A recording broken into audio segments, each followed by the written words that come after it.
Did you know in India there is a goddess who doesn't ask, doesn't explain, she simply destroys? She is not just a mother nor merely a protector, she is war itself.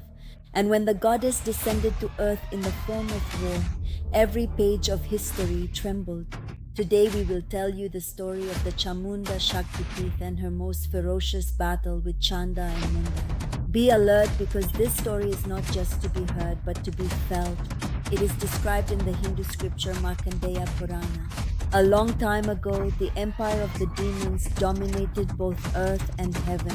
Among these demons, the most dangerous were two commanders, Chanda and Munda. Their wickedness grew so much that gods and humans were repeatedly defeated.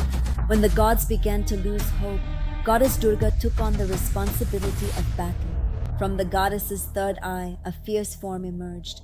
She had 8 arms, holding a trident, sword, bow, and the power of fire.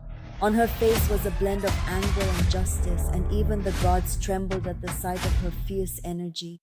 The goddess began the battle. Chanda and Munda used all their strength, displaying fire and illusions, but all their efforts failed before the goddess. The battle was so fierce that the goddess's power manifested as lightning, fire, and intense energy across the earth and sky. With her third eye and immense power, the goddess destroyed Chanda and Munda. This form of hers was annihilating the demons not only with physical might, but also with mental and spiritual strength.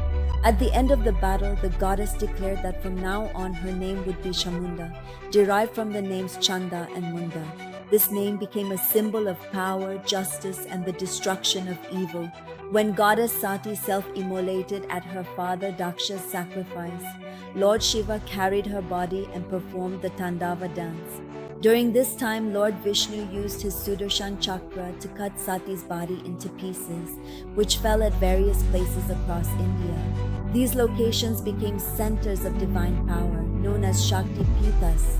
Some of these were considered Shakti Pithas, while others were called Mahashakti Pithas. Chamunda is worshipped as a Siddh Pith in Himachal, and the Chamundeshwari temple in Mysore is renowned as a Mahashakti Pith. The Sri Chamunda Devi temple is located on the banks of the Banner River in the Kangra Valley, where the goddess slew Chanda and Munda.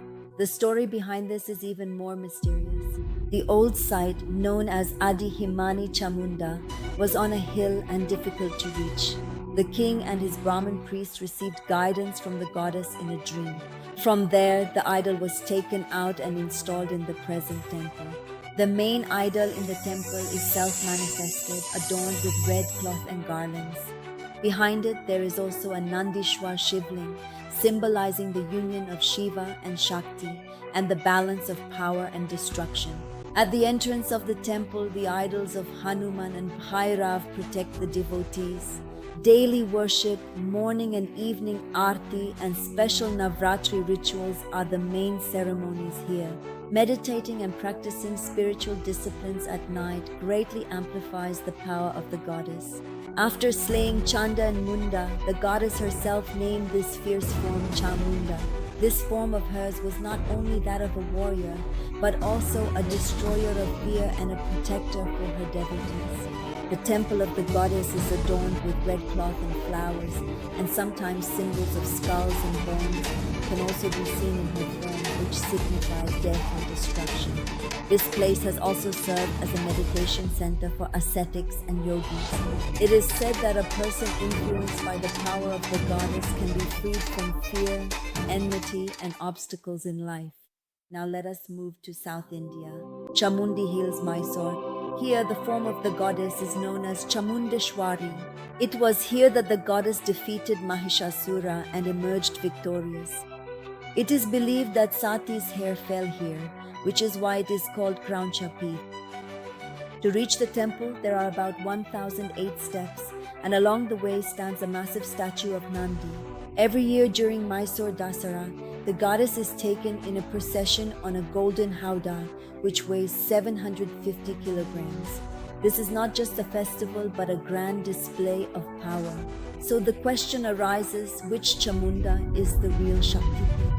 The answer is both. Chamunda of Himachal is the center of the power of battle, while Chamundeshwari of Mysore is the symbol of victory and sovereignty.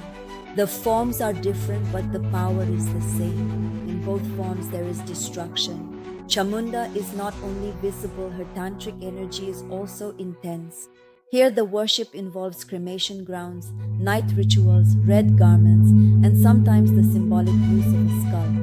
This goddess not only destroys external enemies but also burns away inner ego. Her wrath is for devotees only a path to peace and protection. Chamunda teaches us that not every problem can be solved peacefully. Sometimes ending something is the greatest solution, and when the time comes, the goddess herself descends. Devotees who experience her power understand that this is not just a temple for worship but a center of living energy. If you like this story, write Jai Chamunda in the comments and subscribe for more such mysterious mythological tales.